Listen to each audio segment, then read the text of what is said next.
ትግብግብ ሰው ገንዘብን እንደ ዝናብ ብታወርድለት የሰጠውን ሰው ሊያመሰግን አይችልም ይላል ቅዱስ ዮሐንስ አፈወርቅ። ስለዚህ ማመስገን አለብን።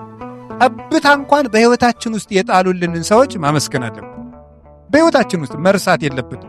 የእግዚአብሔር ቤተሰቦች እናታችን መመስገን አለባት። አባታችን መመስገን አለበት። ቅዱስ ዮሐንስ አፈወርቅ እናቱን እንዴት አድርጎ እንደሚያመሰግናት ብታዩ፣ እናቴ እኔን የመከረችኝ እኔን የወለደችበት መደብ ላይ ወስዳ ነበር ይላል ቅዱስ ዮሐንስ አፈወርቅ። ምጧን እንዳስታውስ እያደረገች ትመክረኝ ነበር ይላል። እናቱን የሚረሳ አባቱን የሚረሳ ያስተማረውን መምህር የሚረሳና የሚንቅ ሀገርም እናት ናት፣ ቤተ ክርስቲያንም እናት ናት። ከብዙ ሰው እጅ ጎርሰን ነው ለዚህ የደረስነው። ይሄንን የሚረሳ እጅ ነካሽ ይሁዳ ወይም አይሁዳዊ ይባላል። አሁን የመጣው ዘመን እንደዚህ ያለ ነው፣ ራስ ወዳድ የሚያደርግ።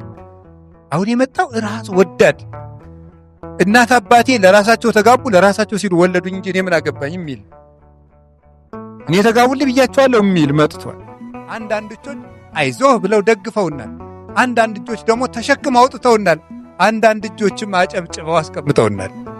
ይበል ነው ጎሽ ጎሽ ጎሽ ጎሽ ጎሽ ጎሽ ብለው ደግሞ አጨብጭበው ያስቀመጡን እጆች አሉ። እነዚህ እጆች ክብር ይገባቸዋል። በሹመትም ላሉ በሀብትም ላላችሁ የእውቀት ማማ ላይም ለተቀመጣችሁ እችን አትር። የማቴዎስ ወንጌል፣ የማርቆስ ወንጌል፣ የሉቃስ ወንጌል የምንልበት ምክንያት ያጎረሱን እጆችን ለማስታወስ ነው እንጂ እንጀራው የክርስቶስ ነው። ወንጌሉ የክርስቶስ ነው። የክርስቶስን ወንጌል የማን ወንጌል እያልን የምንጠራው? የማቴዎስ ወንጌል። ወንጌሉ ግን የክርስቶስ ነው። የክርስቶስን እንጀራ ግን ያጎረሰን እጅ አለ። እሱ እጅ የማቴዎስ እጅ ነው። የማርቆስ እጅ፣ የሉቃስ እጅ። የቅዱስ ሉቃስ እጅ እኮ ወንጌል ሲጽፍ ይህንን እየጻፍክ የምታሳስትበትን እጅ እቆርጠዋለሁ ብሎ እጁን ቆርጦታል ንጉሡ። አባቶቻችን ይህንን የወንጌል እንጀራ ለማጉረስ እጃቸው ተቆርጦ ነበረ። ቅዱስ ዮሐንስ አፈወርቅ ለእኛ የጻፈውን መልእክት ለመጸለኛ ለማድረስ እጁን ሲያመው በጅማት አስሮ ይጽፍ ነበር። እንዲህ ብዙ እጆች ናቸው። እነ ቅዱስ ጊዮርጊስ ሃይማኖትን ለእኛ ሲያደርሱም ታስረው ነበረ። እጁን ታስሮ ከምሰሶ ጋር ተቆርጦም ነበረ። እነሱ ተቆርጠው የእኛን እጅ በሰላም ያንቀሳቀሱ እጆች አሉ። እነዚህ እጆች አይረሱም። የእናት እጅ አይረሳም። ሽንት በእጅ የተቀበለ እጅ አይረሳም።